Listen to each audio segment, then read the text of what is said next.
최상위에서 상위권에서 센 C단계 풀릴 때 그 쌍둥이 문제 한번 풀려보시면 아, 이 아이가 정확하게 아는구나, 모르는구나를 확실히 알 수 있습니다. 와. 근데 이거 잘 안 알려드리는데. 네. 아, 그래요? 네. 야, 이거는 정말 어려운 부탁인데, 지은쌤의 약간 영업 기밀을 좀 알려주실 게 있다고 하시더라고요. 해서 네. 너무 조심스러운 얘기인데, 학부모님들도 집에서도 적용을 하면 엄청나게 아이들 수학 실력을 늘릴 수 있는 팁이 있다고 하시던데, 조심스럽게 여쭤보고 싶습니다. 네. 이게 사실 그 수학 강사분들은 다 아실 거예요. 그래요? 네. 그래서 센 문제집으로 예를 들자면요. 이제 유형화 학습이 있고 비유형화 학습이 있습니다. 네. 근데 유형화는요, 비슷한 문제들끼리 이렇게 유형끼리 묶어서 풀리는 건데요. 이렇게 하면 일단 패턴을 익히기가 쉽고요. 아이들이 아까 앞에서 풀었던 거랑 비슷하게 푸니까 금방 풀겠죠. 네. 그러니까 학습에 대한 만족감이 되게 높을 수 있어요. 내가 할 수 있구나. 네, 근데 이제 문제는 한 일주일 지나면 한 20% 정도밖에 못 풀어내요. 까먹어버렸어요. 네, 다 잊어버립니다. 네. 근데 이제 비유형화는요, 패턴이 이제 다 들쑥날쑥한 거죠. 네. 같지가 않은 거죠. 근데 그렇게 하면 아이들이 정말 힘들어요. 왜냐면 예전에 배웠던 걸 다 끌어가지고 와서 생각을 해서 풀어야 되기 때문에 스트레스는 좀 높고요. 만족감 낮죠. 그죠. 대신에 요거는 되게 많은 연구가 있었는데요. 연구 결과로 이게 일주일 정도 지나도 80%가 기억이 난다고 합니다. 엄청나게 올라가네요. 근데 저는 이게 연구 결과는 사실 몰랐고, 네. 제가 풀려보면 비유형화로 풀리면 되게 오래 기억을 하더라고요. 그래서 요거를 센을 이렇게 일자로 풀지 말고 순서대로 풀지 말고 이렇게 옆으로 가로로 풀면 어떨까에 대해서 해봤는데 괜찮더라고요. 와. 네, 근데 이게 왜 그런지는 몰랐다가 제가 요즘 대학원을 다녀요. 네. 그래서 내가 교수님이 학습이 되기 위한 환경에 필요한 게 적절한 어려움이라고 하시더라고요. 맞아요. 네. 그래서 제가 문제를 하나 내볼게요. 한번 맞춰보세요. 네. 네. 이제 학교에서 체육시험에서 네. 바구니를 이제 90cm 떨어진 데다 두고서는 콩주머니를 계속 던지라고 할 거예요. 네. 근데 그걸 시험으로 보겠다고 했어요. 몇 개 넣는지. 네. 그러면 이제 제가 연습을 해야 되잖아요. 네. 1번, 그 실전과 똑같이 90cm 거리에 바구니를 둬서 콩주머니를 던진다. 네. 그렇게 해서 연습을 하는 거예요. 네. 두 번째, 60cm, 120cm의 바구니 두고 한 번씩 이렇게 번갈아 가면서 던진다. 1번이 더 효과가 있을까요? 2번이 더 효과가 있을까요? 학교 시험에서는 90cm 거리에다가 이렇게 바구니에다가 콩주머니를 넣는 거예요. 2번?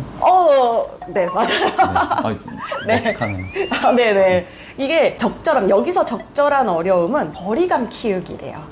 그래서 야구공 던질 때도 같은 공보다 약간 랜덤 공이 더 효과가 있다고 하더라고요, 연습할 때요. 네. 약간 그런 것처럼 비유형화로 하는 게 학습 효과는 훨씬 높습니다.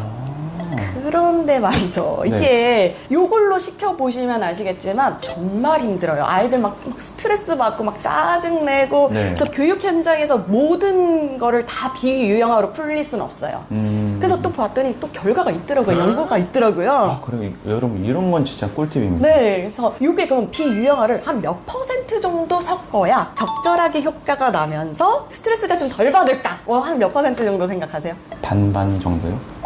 약간 비슷해요. 네. 50%에서 75% 사이여야 그게 적당하게 이제 심리적으로 문제가 되지 않는 선에서 학습 효과가 최대로 나올 수 있다고 합니다. 비유형이 50에서 70. 75%. 네. 절반이거나 조금 더 많아도 괜찮다. 그렇죠. 네. 대박. 그러면 네. 이제 이 연구 결과를 실제로 적용을 해보셨을 텐데, 네. 제가 막연하게 드는 생각이요. 이제 상위권이랑 이런 친구들한테는 되게 수월할 것 같거든요. 네. 근데 하위권 애들은 네. 똑같은 문제도 또 틀리는데 네. 이게 유형이 달라지면 잘 푸나? 그러니까 실제 현장에서 좀 어떠세요? 네. 이게 조금 힘들어요. 네. 비유형화는 저도 중상위권 학생들한테만 쓰고 있고요. 이제 다 다르게 하는데 일단 하위권 학생들, 이거 어머니들도 한번 써보시면 참 좋을 것 같아요. 네. 저는 일단 센 나중에 풀어보라고 하면요. 거의 못 풉니다. 센 문제집이 조금 어려운 축에 속하더라고요. 네. 그래서 대표 유형을 하나씩 다 풀어줘요, 저는. 네. 그리고 학원에서 그 밑에 있는 문제 하나씩만 풀어보라고 해요. 그리고 여기서 포인트는 상문제는 다 빼고 풀립니다.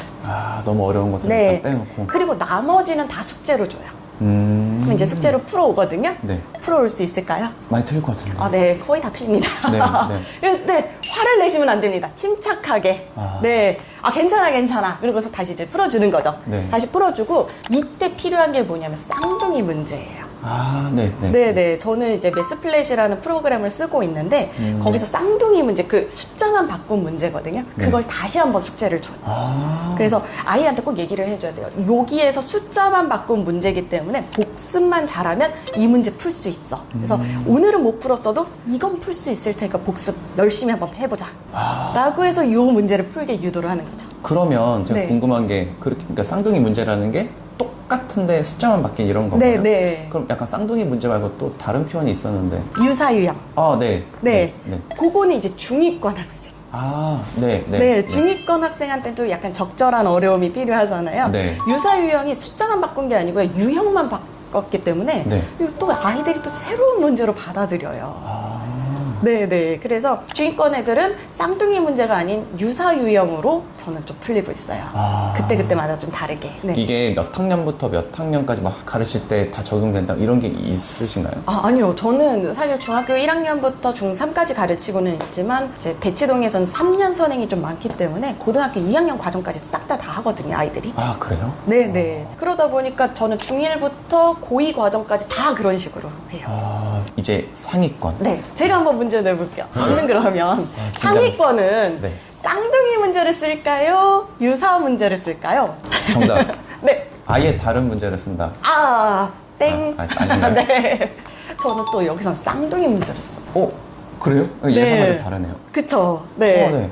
이게 제가 그 매스플랫을 좋아하는 이유가 네. 사실 센 C단계를 보면요. 센 C단계는 또 센 B단계랑 또 느낌이 달라요. 완전. 훨씬 너무 더. 어려워요. 네. 그래서 센 C단계의 문제를 숫자만 바꿔놓잖아요. 네. 아이들 못 풀어요. 와. 상위권도. 그래요? 네. 근데 사실 저도 약간 반성을 한 게 제가 이렇게 풀다가 안 풀리는 거예요. 네. 이거 이때 이렇게 풀었는데 이거 왜 안 풀리지 했는데 저도 그냥 기계적으로 풀고 있었던 거예요. 이제 출제자 의도가 있는데 제가 요거 예를 하나 가지고 왔어요. 네. 이 문제가 274번 유사한 문제예요. 네. 이게 같은 문제를 띄울 수는 없어서 네. 비슷한 문제인데 이 문제를 이제 풀어보면 조립제법을 하고 거기서 한 가지는 나눠 떨어지고 또 한 번 조립제법을 하면 나눠 떨어지지가 않아요.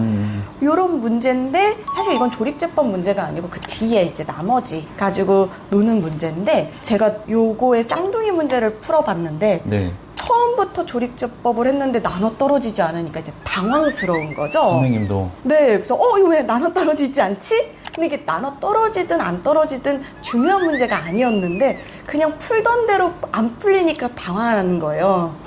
네, 근데 아이들도 그럴 거란 말이죠. 네. 근데 이제 매스플랫에서 쌍둥이 문제를 뽑아보면 처음에 나눠 떨어지는 문제가 있고 그 문제집과 똑같이요. 네, 안 네. 떨어지는 문제가 있어요. 이야, 이거 나오면, 시험에 나오면 애들 또. 네, 그런데 이게 사실 조립제법 문제가 아닌데 네. 당황할 필요가 없는데 출제자의 의도를 몰랐던 거죠.